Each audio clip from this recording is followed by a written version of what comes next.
You're not serious. It is 7:30 on a Saturday, that's why I'm looking a little bit tired. And today we will do a road trip to Switzerland to pick up something very special, a beautiful piece of engineering. Come with me.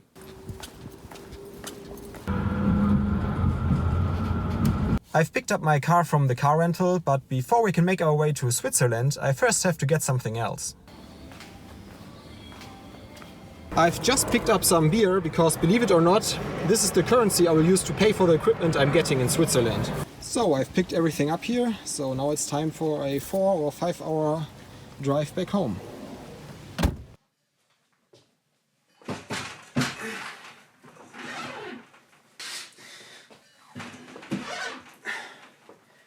Here are the two beauties. In case you're wondering what this actually is and you haven't seen my other videos, these two pieces of equipment are turbomolecular pumps. They are used to create a high vacuum. They work by spinning this rotor here very fast. In case of this pump, it's 30,000 RPM. And you basically push leftover air molecules inside the vacuum down by transferring the impulse from this rotor here to the gas molecule. And then you can use a roughing pump, a rotary vane pump for example, to evacuate them from the rough vacuum side at the back here. And they are huge. Just compare the size of the rotor to this one right here. This is the rotor of a high-pace 80, and you can see that the difference is amazing. And well, they are both pretty dirty. At the inlet port right here, you can see that inside there is a lot of crud. It's mostly oil from the roughing pump, from the rotary vane pump, and some leftover material from the sputtering process. The rainbow colors you can see on this rotor here are actually caused by layers of metal oxides, and depending on the thickness of the oxide layer you get these colors. They are interference patterns similar to a film of oil on water. I think they look quite nice, but my plan is to try and disassemble these pumps, or at least one of them, and see if I can clean them. I'm mostly curious about how they look inside, and yeah, I think some of you might find it interesting as well. This type of pump does not use an oil reservoir with some wicks which pull the oil through a conical nut to the bearing, but they actually have an oil pump and this oil reservoir here. And that's the reason why this type of pump can only be used like this, so let's call it upside down or on its side. And I would say the first thing we do is void the warranty by removing this sticker and taking off this plate. I've never disassembled a pump like this, so we will just see where we're going. And again, a huge thank you to the person who gave it to me. I think these screw holes here fit the screws. Yep, perfect. So we can use them to lift this plate out.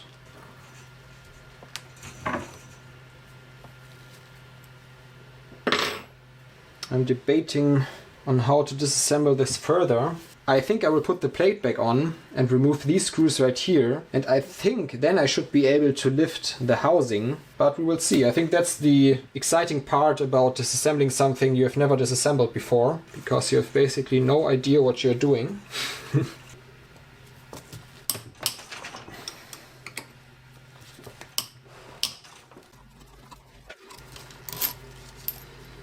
As you can see by the gap that formed here, it lifted up a little bit, but it does not seem to move, and I think that this part right here is responsible for that, because it's somehow bolted to the rotor and won't let it, these two parts can't separate. So let's see what's beneath this cap right here. This on top here is the magnetic bearing, I suspect, which means it won't lift out on its own. So I will try some longer screws and screw them in these screw holes right here and see if I can lift it up by simultaneously turning them in. Oh, we've gotten some, let's call them spacers. Okay. And as you might be able to see, the rotor is definitely loose.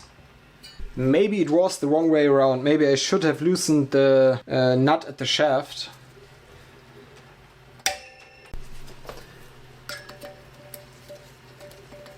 I was finally able to separate the base from the top here with the rotor and the stators. And one stator The one at the bottom right here already came off. My problem is still that I can't get this magnetic bearing off, but I have to remove the rotor from this top housing. So I will work on that.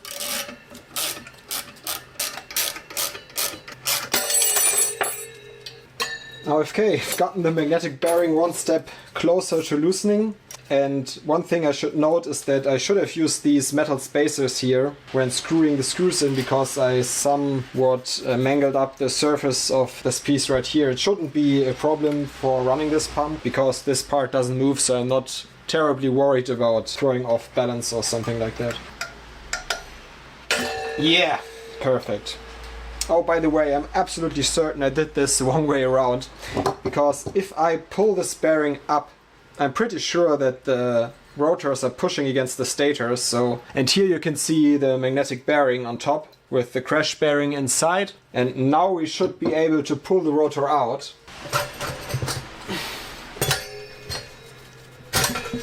Ah, perfect. So yeah, I'm absolutely certain that the way this should work is that you first remove the magnetic bearing from the top here, then remove this housing while the rotor is still fixed at the bearing block at the bottom here. You would probably then have to loosen the nut at the shaft at the bottom to be able to lift the rotor a little bit to remove the stators. Yeah, I think the way I did it was definitely wrong.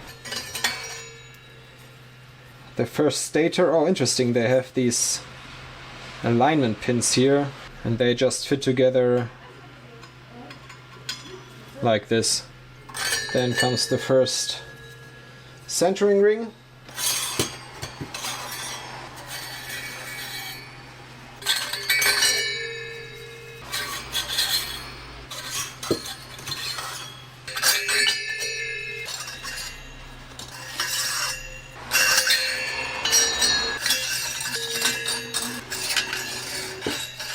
This is the centering ring with the O-ring.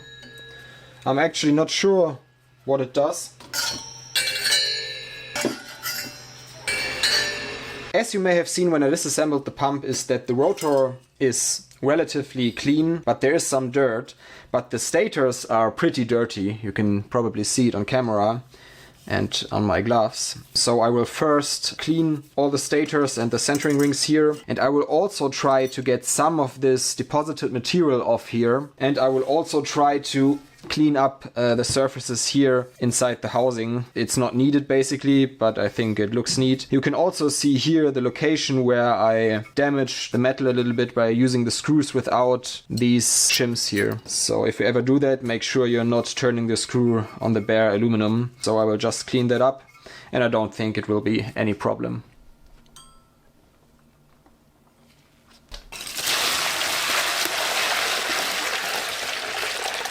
One thing I forgot to mention regarding used vacuum equipment is that you don't know where it has been used, and you don't know if it has been used in a process involving toxic materials, for example arsenic or any other chemical. So you should always be careful when handling it that you don't touch any surfaces that haven't been cleaned and you're not breathing in any dust created by the equipment. In my case, I know what this pump has been used for, but if you get something off of eBay, a rotary vane pump with dirty oil, or even if the oil looks clean, be careful. I really don't want to mess with the bearing at all, but as you can see, this part here is pretty dirty too. I want to remove it to clean it without getting moisture or solvents into the windings of the motor or into the bearing. The thing is that I see this copper piece right here, and I'm a little bit worried that this is a one-time seal like a CF flange, and that by removing this piece I can't reuse it. But as you've probably noticed, this whole cleaning action is basically an excuse to take this pump apart, so I will risk it.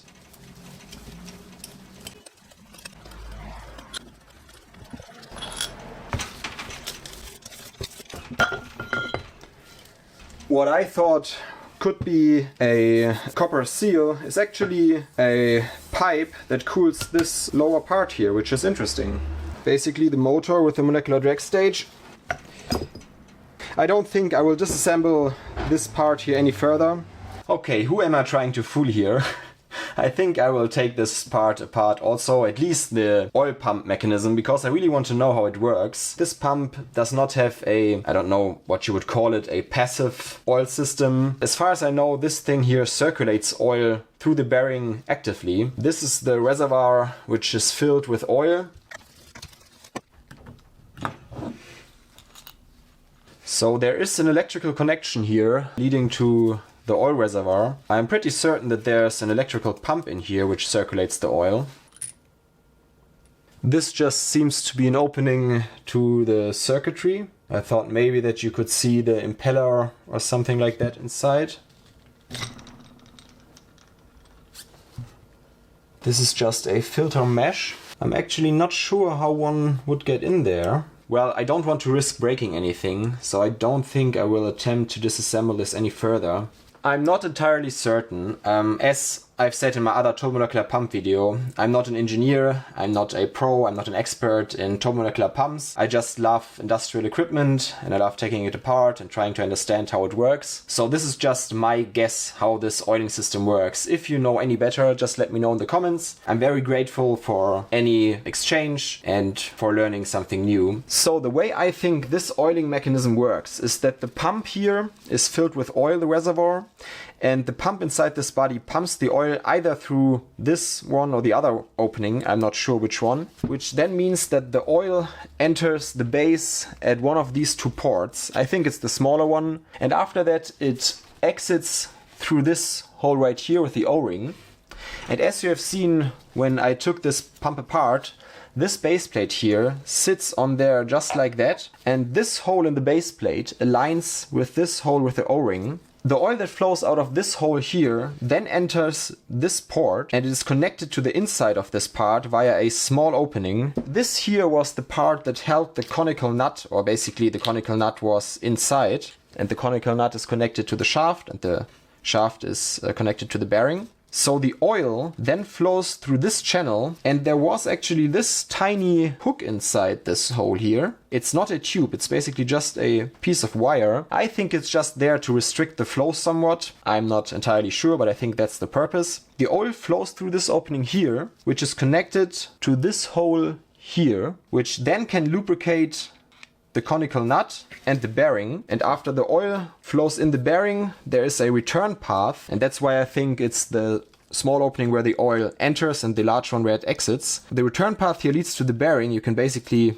it's hard to see on camera, but if I turn the bearing you can see it turning inside here, and then the oil gets pumped back to the reservoir or the oil pump. I think that's how this lubrication system works. If you know any better or if you think I'm wrong, let me know in the comments. And just out of curiosity, I calculated the rotational energy of this huge rotor, and sure, I assumed that it is a uniform cylinder just to make the calculations easier. The rotor weighs around 6.2 kilograms and has a diameter of 27 centimeters approximately, and that comes out to a rotational energy of around 276,000 joules, which is, if I remember correctly, about 66 grams of TNT. I cleaned the stators as good as I could. I cleaned the base of the housing, the rotor, the top of the housing and the centering rings. So I would say it's time to put everything back together.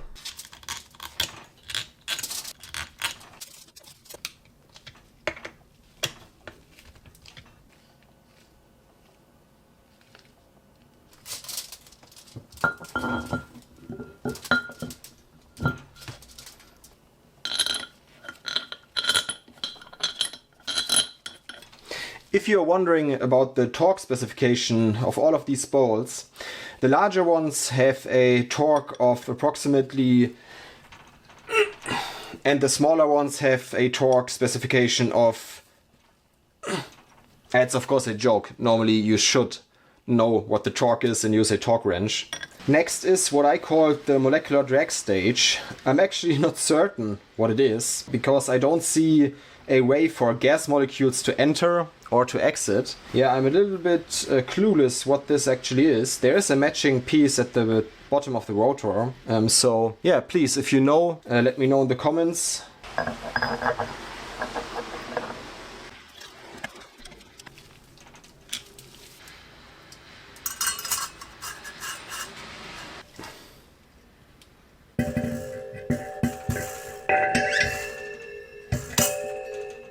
One thing I wanted to show you is that some of the stators, besides the discoloration or dirt here I wasn't able to get off, is that the leading edge of the stators here have a lot of wear. You can maybe see it on the most outer blade. It's not straight anymore on the edge, so I suspect that there was some contamination that continuously got in the pump.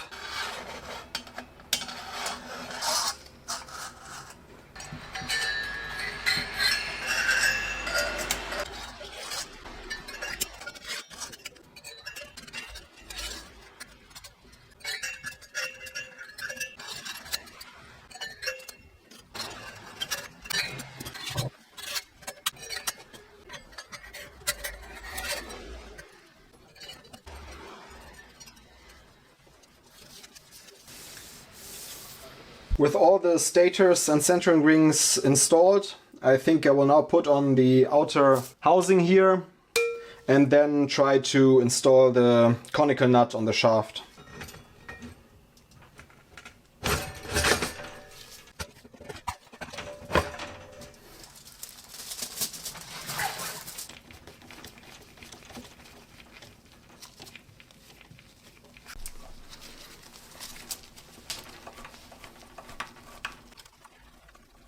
So the housing is on. Before I screw on the base plate here, I will turn it around and try to install the magnetic bearing again. And that will be another very critical point with a lot of potential to go wrong. Here you can see the top part with the magnetic bearing. Oh, in case you're wondering, this plate here in the middle is just there, as far as I can tell, to hold the crash bearing inside here. I left it in because there's no need to remove it. This magnetic bearing basically holds the rotor on top here without any contact points. The crash bearing, the ball bearing inside here, is just there so that if the rotor crashes, it catches it and helps it to slow down without causing too much damage. And I will now try to insert this bearing. I think I will use the same screws I used to pull the bearing out to push it back in. I think it's the most controlled way I can insert this magnetic bearing.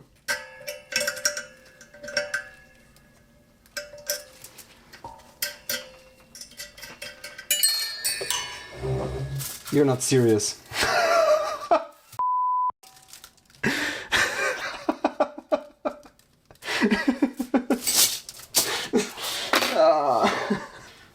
Let's hope it falls out if I turn it back around.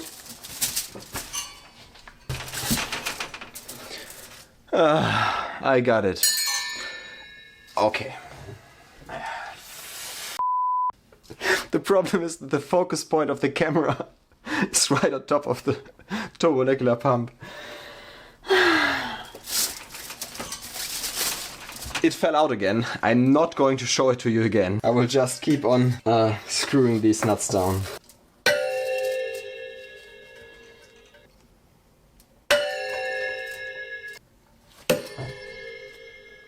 Right now the rotor is definitely locked. I'm so stupid. I know why the rotor is locked.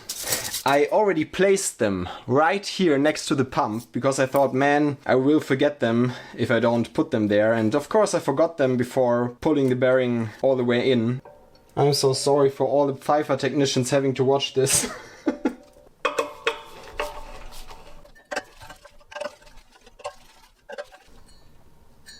Oh, great.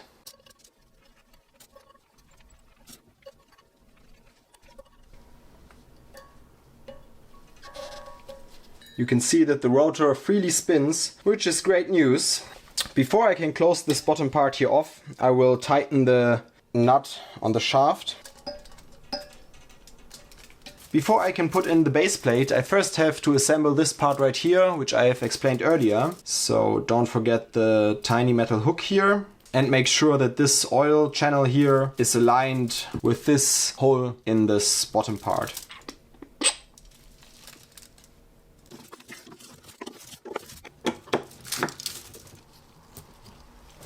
By installing the base plate, the reassembly is complete. Make sure that the hole right here where the oil flows in is aligned with the hole in the pump body.